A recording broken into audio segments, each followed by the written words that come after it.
ज्याच्यावर संघटनच नाही. जो गल्लीत माणूस पाहिजे असतो की तुला काय करायचं आहे रे, मी तुझ्या सोबत आहे ना, तुझं काम वाटलं तर मी करतो ना, हे सांगणारा जो आश्वासक माणूस प्रत्येक गल्लीत होता काँग्रेसचा, तो आज आहे का? नाही. तो माणूस निर्माण करून येणार आहे. याच्यासाठी एका पक्षाचे 3-3, 4-4 मुख्यमंत्री कोट बांधून, कोट घालून आणि ते काय म्हणतात जॅकेट शिवून तयार होते की नाही? त्याच्यातले 2 मुख्यमंत्री तर जनतेनेच बनवून पाठवून दिलं की बाबा जा. हे तिथे सामील होतील म्हणून केलं होतं का? या देशाचं बेसिक प्रिन्सिपल धर्मनिरपेक्ष तत्व जोपासल्या जाईल म्हणून मतदान केलं होतं. बरं, तो जो आहे स्वसंरक्षण मंत्री, असं याचे हात हलवतो तो स्वसंरक्षण मंत्री जेव्हा संसदेत सांगत होता की हा देश धर्मनिरपेक्ष नाही, कूटनिरपेक्ष, म्हणजे काय म्हणतात त्याला, सेक्युलर आहे, सेक्युलर, पंथनिरपेक्ष आहे. आता पंथनिरपेक्ष आणि धर्मनिरपेक्षतेमधला आम्हाला फरक तरी कळतो का सर? सॉरी टू से, सगळे तुम्ही विद्वान लोक बसले, फरक कळतो का आम्हाला खरोखर? नाही. पंथनिरपेक्षता म्हणजे हिनयान, महायान, शैव, वैष्णव, कॅथलिक, प्रोटेस्टंट, हे जे त्याच्यातले पंथ आहेत, एका धर्मातले पंथ आहे. युरोप मधली कन्सेप्ट आहे पंथनिरपेक्षता, कारण तिथं कॅथलिक प्रोटेस्टंटचं एवढं मोठं भांडण सुरू झालं होतं की ते भांडण आटोक्यात आणण्यासाठी कॉमन मिनिमम प्रोग्राम तयार केले, त्याला म्हणतात पंथनिरपेक्षता. अजूनही लंडन मध्ये रात्री संध्याकाळी 6 वाजता दार बंद होते, कारण एका बाजूनी प्रोटेस्टंट राहतात, दुसऱ्या बाजूनी कॅथलिक राहतात, दुसरे एक दुसऱ्याचे मुर्दे पाडू नये म्हणून ते केलं. आणि पोपला त्यांनी 4 किलोमीटरच्या दायऱ्यामध्ये बंदिस्त केलं की धर्म आम्ही सांगू तेव्हा. अर्थकारण सगळ्यात मोठं, त्याच्यानंतर राजकारण आणि त्याच्यानंतर धर्मकारण. आमच्या इथे तर धर्मकारण सगळ्यात मोठं झालंय, त्याच्यावर आम्ही चर्चा करताना दिसतो. कारण आम्हाला संविधान समजलं का, त्याचे बेसिक प्रिन्सिपल समजले का, आणि समजले का ते मजबूत करायसाठी आम्ही काही केलं का? तो राजनाथ सिंग तिथे बसून जेव्हा सांगतो की गुटनिरपेक्ष म्हणजे पंथनिरपेक्षता आहे, तेव्हा मी त्याला सांगितलं, मी लिहिला होता त्याच्यावर लेख. दुर्भाग्याने मी कुठे संसदेत, विधानसभेत पोहोचलो नाही, माझं दुर्भाग्य आहे. मी काही कोणाला दोष देत नाही, पण मी तेव्हा सांगितलं होतं, हा प्रश्न विचारला होता की बाबा रे, पंथनिरपेक्षता म्हणजे ज्या बायबलवर हात ठेवून अब्राहम लिंकननी अमेरिकेच्या राष्ट्राध्यक्षाची शपथ घेतली होती, त्याच बायबलवर हात ठेवून जो बायडनलाही शपथ घ्यावी लागली आणि तो डोनाल्ड ट्रम्प येणार आहे, मोदीजीचा डोनाल्ड ट्रम्प, त्यालाही शपथ घ्यावी लागणार आहे बायबलवर, त्याच बायबलवर ज्याच्यापासून त्यांची लोकशाहीची सुरुवात झाली. म्हणून तिचा जेव्हा राष्ट्राध्यक्ष ओबामा आले होते, त्यांनी आमच्या जॉईंट पार्लमेंट सेशनला जेव्हा सांगितलं की ओल्डेस्ट पार्लमेंट, ओल्डेस्ट डेमोक्रेसी आणि मॉडर्न डेमोक्रेसी, बिगेस्ट डेमोक्रेसी, या दोनचं मिलन होते आहे. सीताराम येचुरी तेव्हा उठून उभे राहिले होते तुमचे, आणि त्यांनी सांगितलं होतं की तुम्ही ओल्डेस्ट डेमोक्रेसी नाहीये, तुम्ही सांगता 300 वर्षाच्या आधीचे आहे, पण महिलांना मतदानाचा अधिकार तुम्ही 64 मध्ये दिलाय, आम्ही पहिल्या दिवशी दिलेला आहे. हे बाबासाहेबांचं कसं सीताराम येचुरी सांगतात, तिथं बसलेले एवढे मोठे सांसद एकही शब्द सांगू शकले नाही. त्याच याच्यावर हात ठेवून शपथ घ्यावी लागते. पण माझा देश धर्मनिरपेक्ष आहे. या देशात बायबलवर हात ठेवून शपथ घेता येते, कुराणावर हात ठेवून शपथ घेता येते, गीतेवर हात ठेवून शपथ घेता येते, संविधानावर हात ठेवून शपथ घेता येते, सत्यनिष्ठेची शपथ घेता येते. आणि आता त्या टरबुजांनी शपथ जी घेतलेली आहे ते मायबापाचं नाव घेऊन घेतलेली आहे. हे आमच्या देशात होऊ शकतं, कारण ह्या देशाचं संविधान हे धर्मनिरपेक्ष संविधान आहे. हे जपायची गरज आहे की नाही? कारण हे जगातलं एकमेव अद्वितीय संविधान आहे, ज्या संविधानामध्ये एवढे सारे क्रांतिकारी निर्णय त्याच्यात समाविष्ट आहे. आणि त्या संविधानाबद्दल आता सेशन सुरू आहे 2 दिवसाचा. राजनाथ सिंग पुन्हा ते स्वसंरक्षण मंत्री, देशाचं संरक्षण तर करू शकत नाही, कोई आया नाही कोई गया नाही सांगणारा दुसऱ्या दिवशी सांगतो की इतके आले होते आणि इतके सैनिक मिले. तर तो संरक्षण मंत्री सांगतो की या देशाच्या संविधानामध्ये मदन मोहन मालवीय भाषण बिलकुल काळजीपूर्वक ऐका त्यांचं, कुठेही बाबासाहेबांचा नावाचा उल्लेख सुद्धा नाही केला त्या हरामखोरांनी. त्यांनी सांगितलं मदन मोहन मालवीय, लाला लजपतराय, माफीवीर सावरकर या सगळ्यांचं म्हणे त्या संविधानामध्ये मोठं योगदान आहे. ज्यांना हा देशाचा तिरंगा मान्य नाही, ज्यांना या देशाचं संविधान मान्य नाही, ज्यांना या देशाचा जनगण मान्य नाही, ते लोक सांगतात त्या पार्लमेंटमध्ये बसून की त्याच्यात आमचं मोठं कॉन्ट्रीब्युशन आहे. तुमचं कॉन्ट्रीब्युशन असेल तर बाबासाहेबांना जातीवाचक शिव्या दिल्या आहेत तुम्ही. ते ऑर्गनायझरचे आजही अंक तुमच्या नेटवर मिळून जातील. त्यावेळेस जातीवाचक शिव्या दिल्या. आमचं मनुस्मृती असताना हे नवीन दळभद्री संविधान कशाला पाहिजे हे सांगितलं. ट्राय कलर बोलत होते तुम्ही, 4 कलर म्हणायला लाज वाटते का? 4था कलर आहे त्याच्यात, धम्माचा कलर आहे, धम्माचा चक्र आहे, ते निळं आहे. ट्राय कलर सांगतात. आम्ही कधी सांगितलं की 4 कलरचं संविधान आहे? आमचा जो झेंडा आहे तो 4 कलरचा आहे, कधी बोललो का? बोलत नाही आम्ही का सांगत नाही? तर मुस्लिमांना मी सांगतो की तुम्हाला नेते नाही. तुमचे नेते एक तर कटमुल्य आहे, जो शब्द आता बोलला होता जज. एक जज आहे ना, शेतकरी जातीचा शेखर कुमार यादव. फार उत्साही होतो आम्ही लोक. म्हणजे मी स्वतःला शिव्या देतोय, मी कोणाला दुसऱ्याला देत नाही. आम्ही फार उत्साही होतो. आम्हाला ब्राह्मणाकडून प्रमाणपत्र घेण्याची फार घाई असते. ब्राह्मणांना आम्हाला सांगितलं की तुम्हाला क्षत्रिय करतो, 1 मिनिटात आम्ही जातो. कोणी येते आम्हाला शूद्र करायच्या मागे लागते, कोणी येते क्षत्रिय करायच्या मागे लागते. आणि आम्हाला प्रमाणपत्र घेणं फार आवडते. आता सध्या आम्ही टनाटन्यांचं प्रमाणपत्र घेतोय की आम्ही टनाटनी आहोत. सनातनी त्याचे प्रमाणपत्र फार आम्हाला चांगले वाटतात आहे. आम्हाला बांगलादेशमध्ये हिंदूचं रक्षण करायचं आहे. कारण बांगलादेशमध्ये आम्हाला धर्मनिरपेक्ष राष्ट्र निर्माण करायचं आहे आणि आमचा देश हिंदू राष्ट्र निर्माण करायचा आहे. यांच्या बापाच्यानी होणार नाही, कधीही करू शकणार नाही. कारण धर्माच्या नावाने पाकिस्तान विभाजित झाला होता, हिंदुस्थान नाही.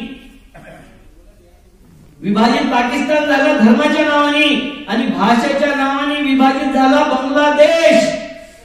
आणि हरामखोर धर्माच्या नावाने भांडत आहेत, भाषेच्या नावाने भांडत आहेत. हिंदू आणि हिंदुस्थानच्या नावाने, हिंदीच्या नावाने भांडत आहे की नाही?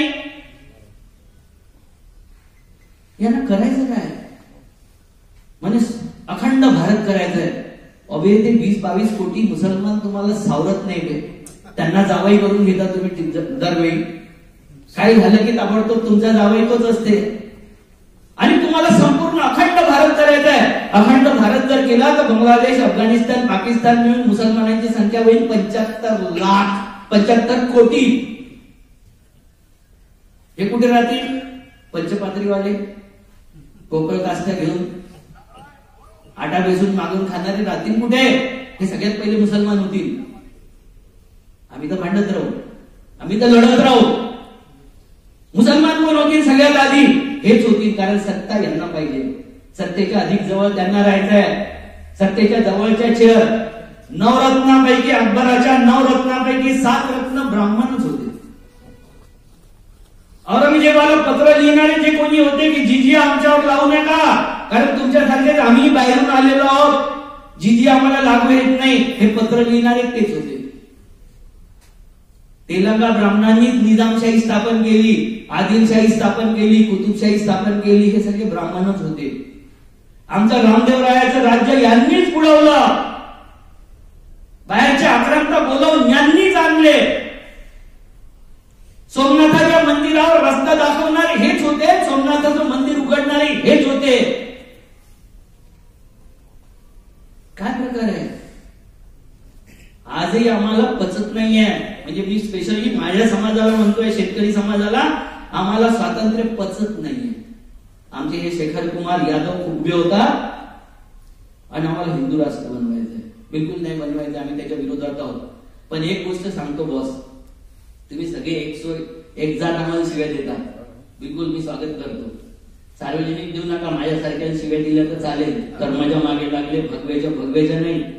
भगवा तर तुमचाही आहे. काशाय वस्त्र म्हणजे भगवा तुमचाही आहे. तर भगव्याला शिवाय नका देऊ, काही कारण नाहीये. आणि देवालाही आमच्या शिवाय नाही देऊ, आम्ही देतोच, आम्ही द्यायसाठी मुक्त आहोत.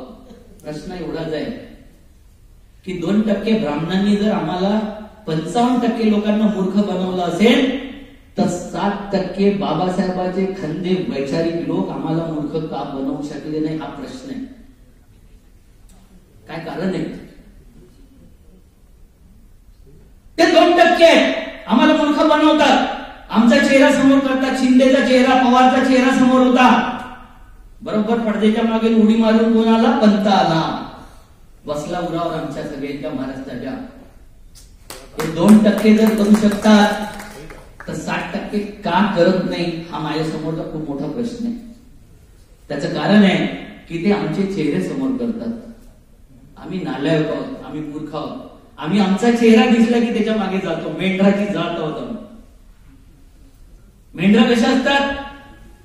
जगातला एकमेव प्राणी आहे मेंढरू, ज्याला चारणारा पुढे चालत असतो, मागे नाही, पुढे चालतो.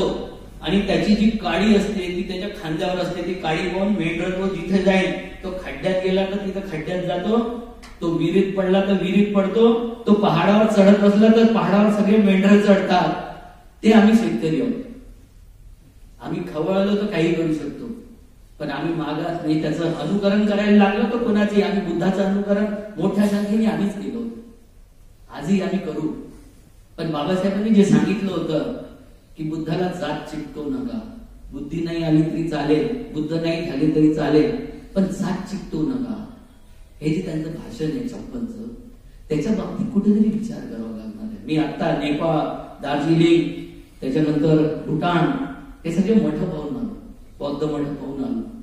किती एज्युकेशन मध्ये काम करतात आहे, किती लँग्वेज शिकवतात आहे, फॉरेन लँग्वेज, कसा पैसा येतो हे सगळं मला माहिती आहे, सगळं ठीक आहे. मी माझी 30-32 एकर जमीन दिली आहे ते एमटी बोरकर जे, मी तर नावे विसरून गेलो होतो, ते माझी जमीन आहे सर, निम्म्या भावात दिली मी. माझा सख्खा चुलत भाऊ या 10 नंबर पुलावर बाबासाहेब आंबेडकर आंदोलनात मारला गेला. एकही बाबासाहेबांचा अनुयायी आमच्या इथं शोक संवेदना व्यक्त करायसाठी नव्हता आला. चांगला आहे की वाईट आहे? त्याचं नावही नव्हतं. माझे 3 काका स्वातंत्र्य संग्रामात 13 ऑगस्ट 1942 ते 17 ऑगस्ट 1942 एकाचा पुतळा आहे हॉस्पिटलच्या समोर छाती पाडून. आम्ही त्या परिवाराचे लोक आहोत सर.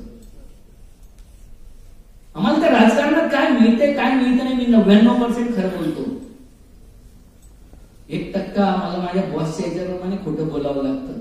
मी आजही मुख्य संघटक आहे अजितदादा पवार यांच्या पक्षाचं. त्यांना सांगितलं मी बीजेपीचं काम करणार नाही. मी कुठे लपवून ठेवत नाही, माझ्या बाबतीत काही लपवून ठेवत नाही. पण समाजाच्या मिटिंगामध्ये येताना मी पक्षाच्या जोडे बाहेर काढून ठेवतो. म्हणून परिचय देताना कृषी तज्ञ म्हणूनच दिला. एक गोष्ट तुम्ही पुन्हा पुन्हा विचारपूर्वक सांगा की ते 2% आमचे चेहरे देतात, आम्हाला मूर्ख बनवतात. तुमच्या रासू गवई साहेबांसोबत खूप चांगले संबंध होते माझे, जेठमलानीमुळे त्यांचे खूप चांगले संबंध आले होते. माझा पोरगा सुप्रीम कोर्टामध्ये मोठा वकील आहे सर. सुप्रीम कोर्टामध्ये 25-30 केसेस रोज असतात त्याच्या बोर्डावर. म्हणजे एवढं मोठं त्यांनी स्वतःचं ऑफिस तयार केलं, त्याचं सेंट्रल दिल्लीमध्ये कनाट प्लेसमध्ये. हे कसं काय? रिपब्लिकन पार्टी हे नाव घेतलं त्यांना, त्यांचं लक्षात आलं की याच्यामुळे होणार नाही राजकारण.